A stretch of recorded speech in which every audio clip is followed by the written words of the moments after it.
Allez, on va conduire les chèvres ensemble. D'habitude, je vais les chercher, là, on va les conduire. Comme ça, je vais faire le dernier volet du pâturage, du parasite au pâturage.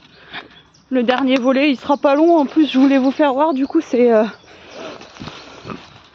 une pâture que j'ai ouverte hier. Et je trouve que je me suis foirée. Donc du coup, je vais vous faire partager ça. Donc là, il y a tout le monde. Voilà. Donc là, je vous raconte pas, je me suis fait à moitié engueuler alors que je suis même pas en retard. Franchement, je dirais même que je crois que j'ai 5 minutes d'avance. Alors franchement, elles sont gonflées les nénettes là. Hein Ben? Et quoi? Et je sais plus. Alors je suis fatiguée, hein. Là c'est pas une période qui est la plus facile pour moi. Parce que c'est le démarrage. Donc du coup, ce qui est quand même marrant, c'est que l'hiver, comme c'est plus cool et qu'on a le temps de faire pas mal de choses, on est, on va dire, en confort de travail qui est assez sympathique. Et limite je me dis pourquoi je veux m'arrêter, c'est nickel quoi, enfin tout va bien, en plus j'ai pas arrêté la vente et tout ça, donc c'est cool quoi. Et puis en fait quand je reprends, ça fait comme une espèce de grosse claque là, et puis en fait on s'en rend compte que oui, c'est intense quoi. C'est intense, mais c'est pas tellement pour ça que je suis pas forcément bien, c'est pour tout ce qu'il y a à côté. Déjà le temps de travail, on demande quand même beaucoup aux animaux. Les gens ils sont pas très respectueux. L'administratif c'est compliqué. Là je vais devoir déclarer la PAC, mais la PAC ça va aller. Et alors là je suis pas devant, donc c'est pas bien. Voilà, déclaration de PAC ça va assez vite. Je vais courir. Je cours parce que j'ai plus de chiens. Alors, eh bien les filles, désolée.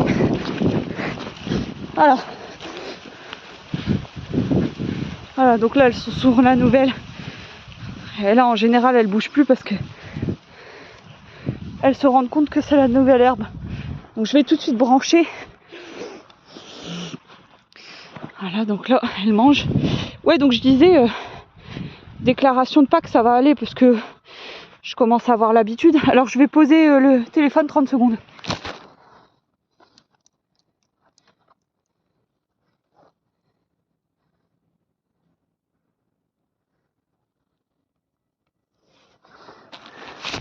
Voilà, désolée.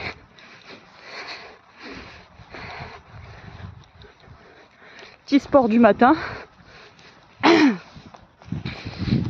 La PAC ça va aller, mais cette année j'ai ma validation à la chambre là parce que je me suis installée en tant que JA avec la chambre agricole. Et il y a un premier dossier, le gros premier dossier qui est le début de l'installation avec le prévisionnel de vente,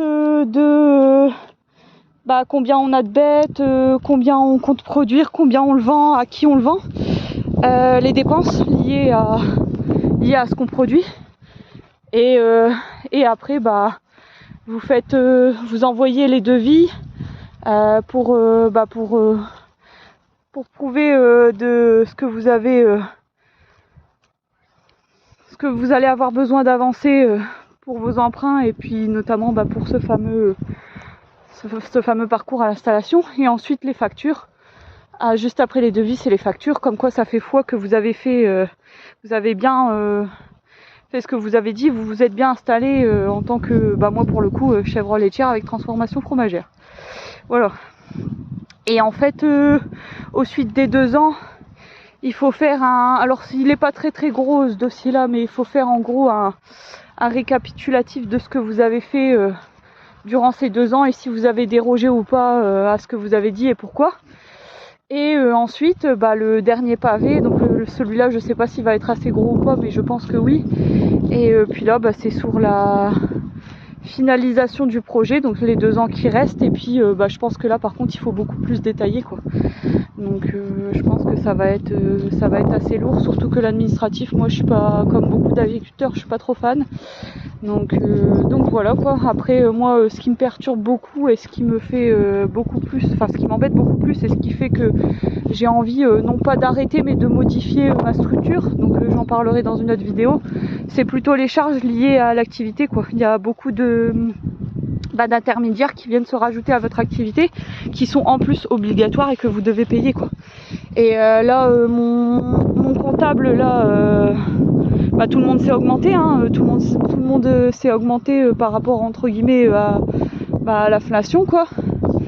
Sauf que nous pas vraiment quoi.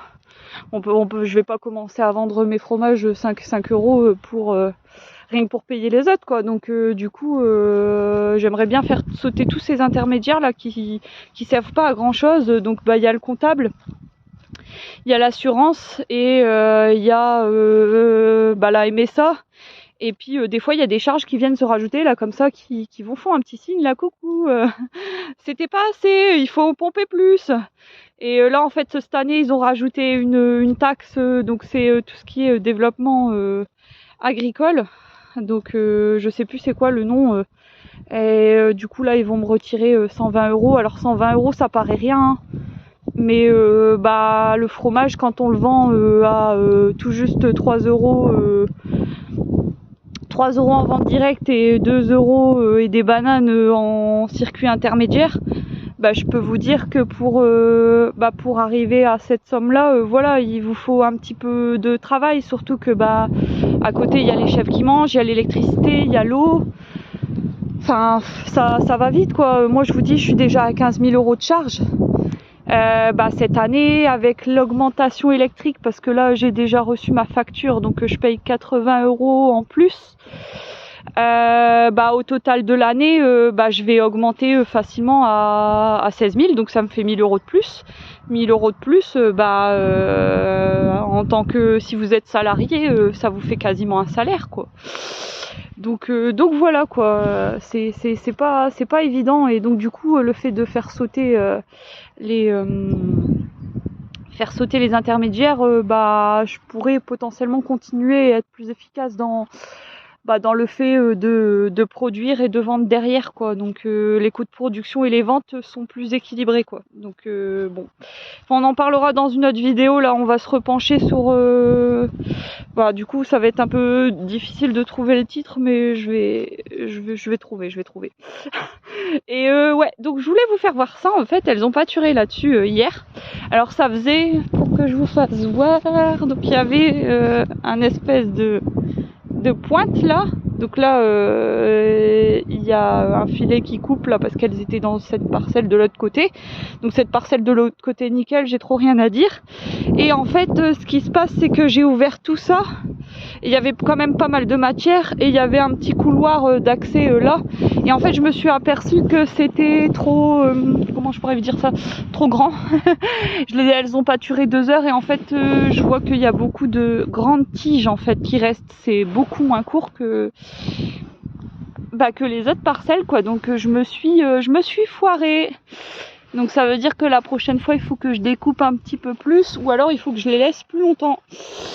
Donc je sais pas si vous vous souvenez de la pâture avec les zones là à ortie où elles ont pas touché et que je vous ai dit qu'il fallait que je coupe plus. Et là c'est pareil, sauf que c'est sur de l'herbe quoi.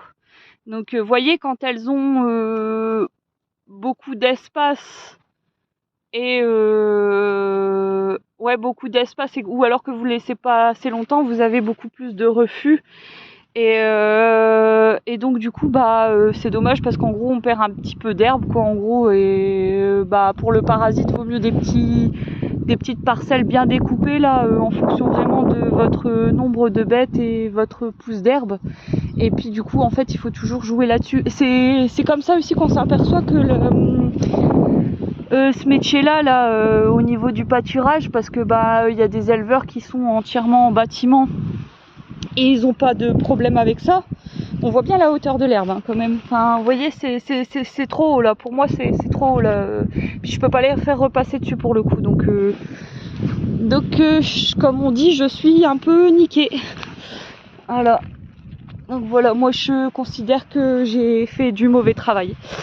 Bon, c'est pas grave. Donc là, elles vont rester 2 heures et la parcelle est beaucoup plus petite, donc je pense qu'elles vont mieux me la manger. Et ouais, donc je disais, les éleveurs qui élèvent en bâtiment, bah c'est pas du tout, on se rend bien compte que c'est pas du tout le même métier qu'un éleveur qui fait pâturer en pâturage, soit continu, soit tournant, ou soit pastoral quoi. Ceux qui sont en pastoraux, moi vous me mettez avec un gros troupeau en pastoral, je saurais pas gérer le truc. Alors que là j'arrive à comprendre mon système quoi. Bon, j'arrive pas bien à le maîtriser parce que là on voit que j'ai foiré. Parce que j'ai changé aussi de système, hein. J'étais plus en pâturage tournant mais pas dynamique, alors que là c'est du pâturage tournant dynamique, donc je change de système, donc il faut que je m'habitue. Mais globalement c'est pas du tout le même boulot quoi. Enfin, gérer des animaux sur une parcelle fermée et de les bouger vite, c'est encore un autre système et un autre mode de fonctionnement que ceux qui sont en pastoral et qui ont beaucoup d'animaux sur une grande surface et qui doivent bouger en fonction de la pousse de l'herbe quoi. Donc voilà. Donc là il faudra que je découpe un petit peu plus, c'est pas grave, au moins je le sais, mais voilà quoi. Donc voilà, et donc du coup le dernier volet pour le parasite, je vous avais parlé d'un certain nombre de choses dans les anciennes dans les vidéos d'avant, et là je voulais plus vous parler d'un autre système aussi qui existe mais qui est pas beaucoup utilisé parce que on a quand même de moins en moins de forêts, surtout dans Schnorr. Et puis en plus c'est pas les mêmes forêts que par exemple que vous pouvez avoir dans le sud où c'est du pin très sec et où il faut gérer la pousse vers le bas pour éviter les incendies. Nous les forêts justement il faut les laisser en fait parce que déjà on n'a pas de problème d'incendie, c'est assez vert et humide.